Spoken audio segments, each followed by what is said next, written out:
दिन तेरो द्रोप सुता ने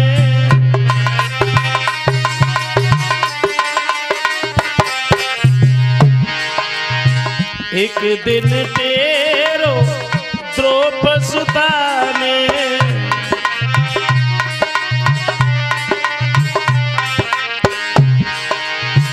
करीरो दोस्त योगारी चले आइयो मोरा आस लगाई गिरधारी चले आइयो मोरा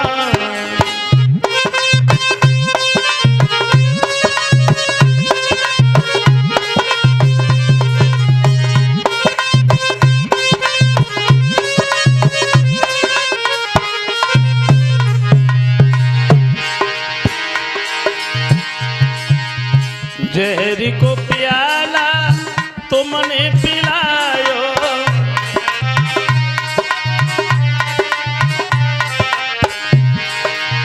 जहरी को प्याला तुमने पिलायो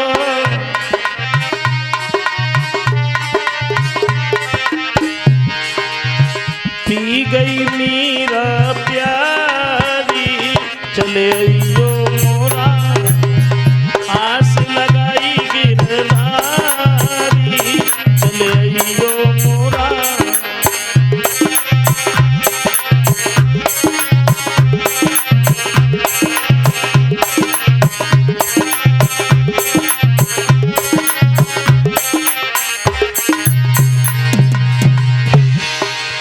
आज सभा में प्रभु जी आओ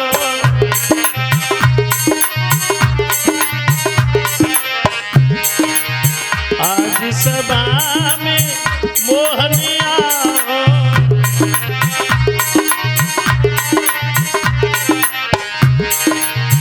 हम सब रहे पुकारी चले आइयो मोरा आस लगाई गिरधारी चले आइयो मोरा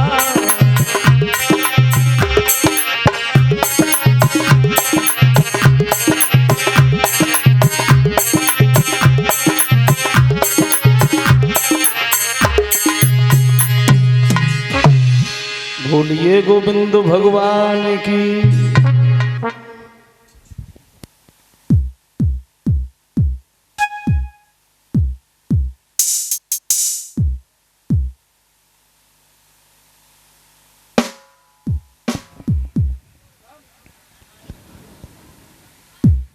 आदरणीय भगवान के भजन में जब बैठो तो कुछ बातों का ध्यान भी रखना चाहिए।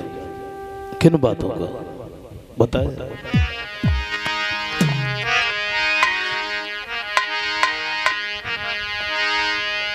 कि हर कीर्तन में बैठते समय और कुछ ऊंच नीच का ध्यान न हो।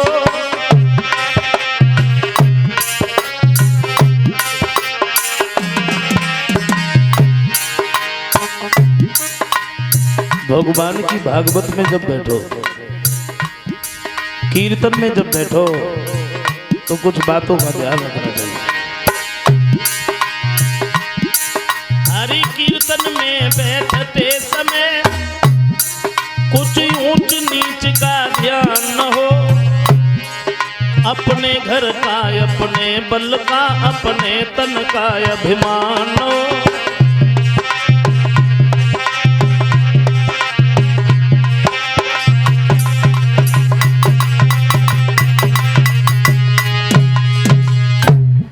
अभिमान करके नहीं, बड़े ध्यान मग्न बैठ करके भगवान की भागवत को श्रवण करनी चाहिए।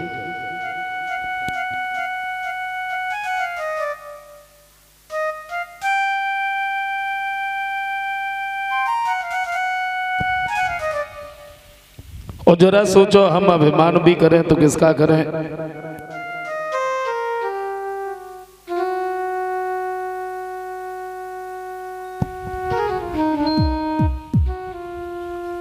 अगर हम ये कहें कि हमारे शरीर में अधिक ताकत है, या मैं अधिक सुंदर हूं, या मेरे पास में अधिक पैसा है, तो जरा सोचो, ये जो ताकत है, सुंदरता है, इसे हर दिन नहीं रहना है, एक न एक दिन नष्ट होना है। अगर हम ये कहें कि हमारे पास में अधिक पैसा है, तो इस पैसे से भी हमें हर एक चीज नहीं मिलती है। हम मानते हैं आज के जमाने में अगर हमारे तुम्हारे पास में पैसा है तो बहुत कुछ है, लेकिन हम ये नहीं कहेंगे कि पैसा है तो सब कुछ है। कहने का मतलब मेरा ये है कि धनवान होने के साथ साथ चरित्रवान होना अत्यावश्यक है, न कि अभिमानी होना।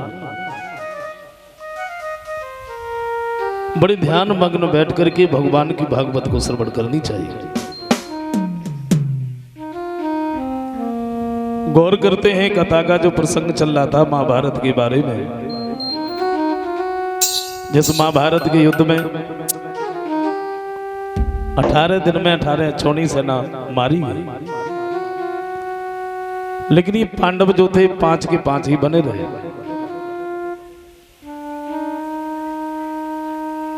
कहते तो ये है कि महाभारत कोई ज्यादा बड़ी बात पर नहीं हुआ। द्रौपदी अगर दुर्योधन से ये न कहती कि अंधे का अंधा ही पैदा हुआ तो शायद ये महाभारत भी नहीं होता, और नहीं कहना चाहिए था,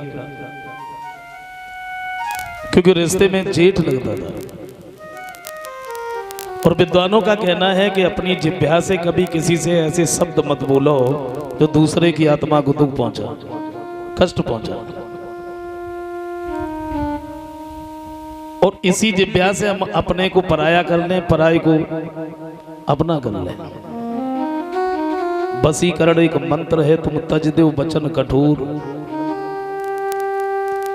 जो मीठा बोलते हैं उनका सब लोग बड़ा सम्मान करते हैं। कभी कहते हैं, देख लीजिए,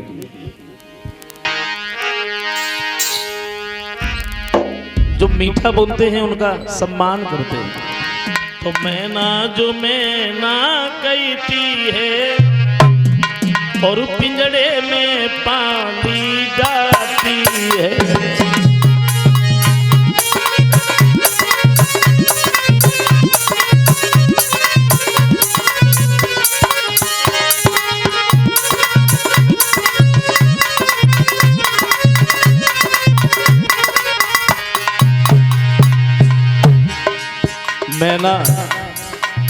मैना एक पक्षी का नाम होता है, और वो जब भी बोलती है तो सिर्फ यही कहती है कि मैना, यानी मैं कुछ भी नहीं हूं। लोग बड़ा सम्मान करते हैं, लेकिन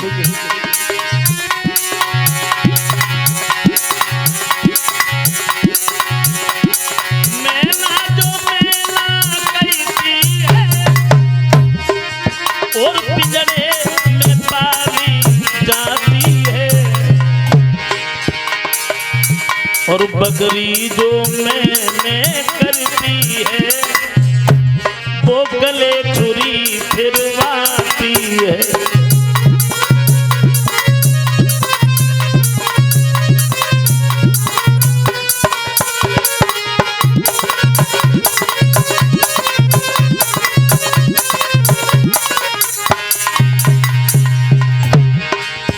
मैना तो ये कहती है कि मैना लोग बड़ा सम्मान करते हैं, और बकरी जो ये कहती है कि मैं अभिमान भरा शब्द है, यानी जो कुछ भी हूं मैं, चाहे प्यार से बुलाओ, चाहे 2-4 डंडा मार के बुलाओ, और बोलती है तो सिर्फ यही कहती है कि मैं। वो अभिमान भरा भी शब्द बदल जाता है कब?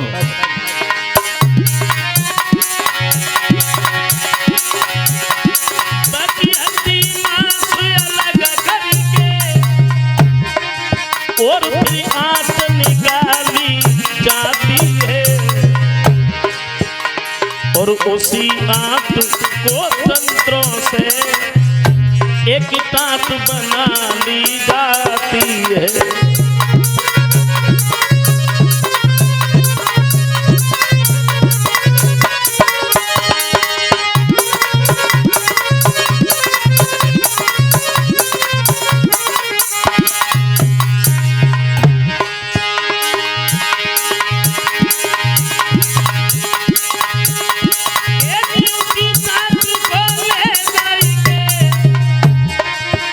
दुनिया और जब उसका डंडा बजता है तब तू ही गाती है।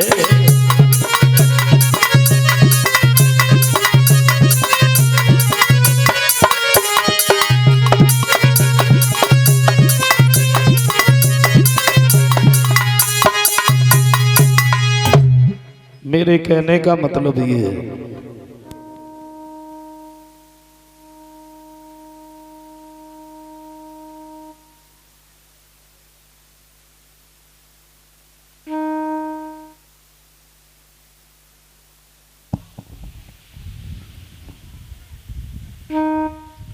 इसी बात को लेकर के जब महाभारत का युद्ध हुआ,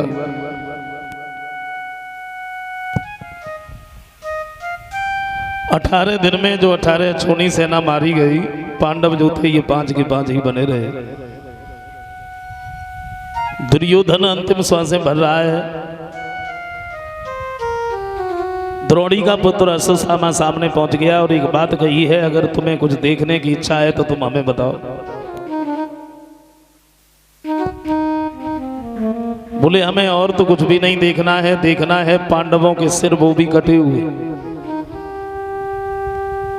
तो अश्वत्थामा कहता है तुम बिल्कुल भी चिंता मत करो, हम आज ही जाएंगे, छल से बल से किसी भी तरह से पांडवों के सिरों को काट करके ले आए।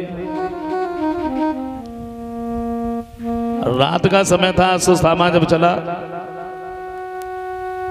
भगवान कन्हैया इसकी चाल को समझ गए। श्याम सुंदर ने क्या किया, जिस जगह पर पांडव लेटे थे उन्हें वहां से उठाया, वहां लेटा दिया जहां पर उनके बच्चे लेटे थे, और बच्चों को उठा करके वहां लेटा दिया जहां पर पांडव लेटे थे। रात का समय